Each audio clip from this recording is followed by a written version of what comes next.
ವಿವಿಧ ಕಡೆ ಕಾಮಗಾರಿಕೆಗೆ ಚಾಲನೆ. ಶಾಸಕ ಎಸ್.ಆರ್. ವಿಶ್ವನಾಥ್. ಯಲಹಂಕ ಕ್ಷೇತ್ರದ ಆಲೂರು, ಕುದುರೆಗೆರೆ, ಮಾದನಾಯಕನಹಳ್ಳಿ, ಅಂಚೆಪಾಳ್ಯ, ಚಿಕ್ಕ ಬಿದರ್ಕಲ್ಲು, ತೋಟದ ಗುಡ್ಡದಹಳ್ಳಿ ಮತ್ತು ತುಮ್ಮೇನಹಳ್ಳಿ ಪಾಳ್ಯ ಸೇರಿದಂತೆ 7 ಕೋಟಿ ವೆಚ್ಚದಲ್ಲಿ ರಸ್ತೆ, ಚರಂಡಿ ಮತ್ತು ವಿವಿಧ ಅಭಿವೃದ್ಧಿ ಕಾಮಗಾರಿಕೆಗಳಿಗೆ ಶಾಸಕ ಎಸ್.ಆರ್. ವಿಶ್ವನಾಥ್ ಅವರು ಪೂಜೆ ಪುನಸ್ಕಾರ ಮಾಡಿ ಕಾಮಗಾರಿಗೆ ಚಾಲನೆ ನೀಡಿದರು. ನಂತರ ಮಾತನಾಡಿದ ಶಾಸಕ, ಯಲಹಂಕ ಕ್ಷೇತ್ರದಲ್ಲಿ ಸಾಕಷ್ಟು ಬಡಾವಣೆಗಳಲ್ಲಿ ಕಾಮಗಾರಿಕೆಗಳು ಚಾಲ್ತಿವೆ.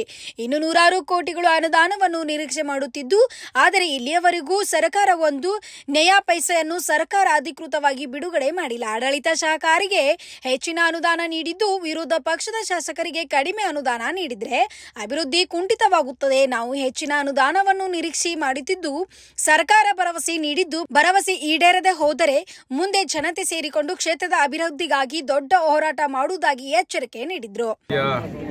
ಕೆಲವು ಗ್ರಾಮಗಳು ಮತ್ತು ಮಾದನಾಯಕನಹಳ್ಳಿ ನಗರಸಭೆಯ ಕೆಲವು ಬಡಾವಣೆಗಳಲ್ಲಿ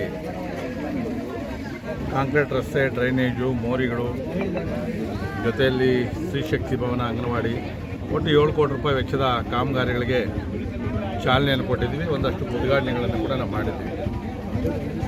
ಕ್ಷೇತ್ರ ದೊಡ್ಡದು, ಸಾಕಷ್ಟು ಬಡಾವಣೆಗಳು ಕೂಡ ನಿರ್ಮಾಣ ಆಗಿದೆ. ಇನ್ನೂ ಕೂಡ 106 ಕೋಟಿ ರೂಪಾಯಿ ಅನುದಾನ ನಿರೀಕ್ಷೆ ಮಾಡ್ತಾ ಇದ್ದೀವಿ. ಆದರೆ ಇಲ್ಲಿವರೆಗೂ ಗ್ರಾಮೀಣ ಪ್ರದೇಶಕ್ಕೆ ಒಂದು ನಯಾ ಪೈಸೆ ಕೂಡ ಸರ್ಕಾರ ಅಧಿಕೃತವಾಗಿ ಬಿಡುಗಡೆ ಮಾಡಲಿಲ್ಲ. ಮೊನ್ನೆ ಮೊನ್ನೆ ಅಸೆಂಬ್ಲಿಯಲ್ಲಿ ನಡೆದಾಗ ಕೂಡ ನಾವೆಲ್ಲ ವಿರೋಧ ಪಕ್ಷದವ್ರು ಹೋರಾಟವನ್ನು ಮಾಡಿದ್ವಿ. ಅವರಿಗೆ, ಕಾಂಗ್ರೆಸ್ ಅವರಿಗೆ ಎಲ್ಲ ತಲಾ 50 ಕೋಟಿ ರೂಪಾಯಿ ಕೊಟ್ಟವ್ರೆ. ಇನ್ನೂ ಆದರೆ ನಮಗೆ ಎಷ್ಟು ಕೊಡ್ತೀವಿ ಅಂತೇಳಿ ಇನ್ನೂ ಕೂಡ ನಿಗದಿ ಮಾಡಿಲ್ಲ. ಬಟ್ ನಮಗೆ 25 ಕೋಟಿ ಅವೆಲ್ಲ ಕೊಟ್ಟರೆ ಒಂದು ಊರಿಗೂ ಆಗೋದಿಲ್ಲ ನನಗೆಲ್ಲ ಕೂಡ. ಸೊ ಅದಕ್ಕೆ ನಾವು ತಲಾ ಒಂದು 100 ಕೋಟಿ ರೂಪಾಯಿ ಕೊಟ್ಟರೆ ಕ್ಷೇತ್ರದಲ್ಲಿ ಒಂದಷ್ಟು ರಸ್ತೆಗಳು ಎಲ್ಲ ತುಂಬ ಹಾಳಾಗೋಗಿದೆ. 2.5 ವರ್ಷದಿಂದ ಯಾವುದೂ ಅನುದಾನ ಬಿಡುಗಡೆ ಆಗಲಿಲ್ಲ ಅಂದಾಗ ರಸ್ತೆಗಳು ಸಾಮಾನ್ಯವಾಗಿ ಹಾಳಾಗೋಗ್ತದೆ. ಈ ಸರಿ ಮಳೆ ಬೇರೆ ವಿಪರೀತ ಜಾಸ್ತಿ, ಜೊತೆಯಲ್ಲಿ ದೊಡ್ಡ ದೊಡ್ಡ ವೆಹಿಕಲ್ಗಳು ಕೂಡ ಓಡಾಡಿ ರಸ್ತೆಗಳೆಲ್ಲ ದೊಡ್ಡ ದೊಡ್ಡ ಗುಂಡಿಗಳು ಕೂಡ ಬಿದ್ದಿರ್ತಕ್ಕಂಥದ್ದನ್ನು ನೋಡ್ತಾ ಇದ್ದೀವಿ. ಸೊ ಸರ್ಕಾರವನ್ನು ನಾವು ಒತ್ತಾಯ ಮಾಡ್ತಾ ಇದ್ದೀವಿ. ಸರ್ಕಾರ ಕೂಡ ಭರವಸೆಯನ್ನು ಕೊಟ್ಟಿದೆ. ಏನಾದರೂ ಭರವಸೆ ನೀಡಿರಲಿಲ್ಲ ಅಂದರೆ ಮುಂದೆ ಇಡೀ ಕ್ಷೇತ್ರದ ಜನತೆಯನ್ನು ಸೇರಿಸ್ಕೊಂಡು ನಾನಿನ್ನು ಅಭಿವೃದ್ಧಿಗೋಸ್ಕರ ಒಂದು ಹೋರಾಟವನ್ನು ನಾನು ದೊಡ್ಡ ಮಟ್ಟದಲ್ಲಿ ಮಾಡಬೇಕು ಅಂತೇಳಿ ತೀರ್ಮಾನ ಮಾಡಿದ್ದೀನಿ. ಈ ಸಂದರ್ಭದಲ್ಲಿ ಗ್ರಾಮಾಂತರ ಮಂಡಲ ಬಿಜೆಪಿ ಅಧ್ಯಕ್ಷ ಎಂ ರಾಮಮೂರ್ತಿ, ಅಧ್ಯಕ್ಷೆ ಪುಷ್ಪ ಮಂಜುನಾಥ್, ಉಪಾಧ್ಯಕ್ಷೆ ಪದ್ಮಾವತಿ ಮಂಜುನಾಥ್, ಸದಸ್ಯರಾದ ತೆಮ್ಮನಹಳ್ಳಿ ಜಯರಾಮ್ ಮತ್ತು ಬಿಜೆಪಿ ಮುಖಂಡರು, ಮಹಿಳೆಯರು, ಕಾರ್ಯಕರ್ತರು ಮುಂತಾದವರು ಉಪಸ್ಥಿತರಿದ್ದರು. Bureau report, B5 news.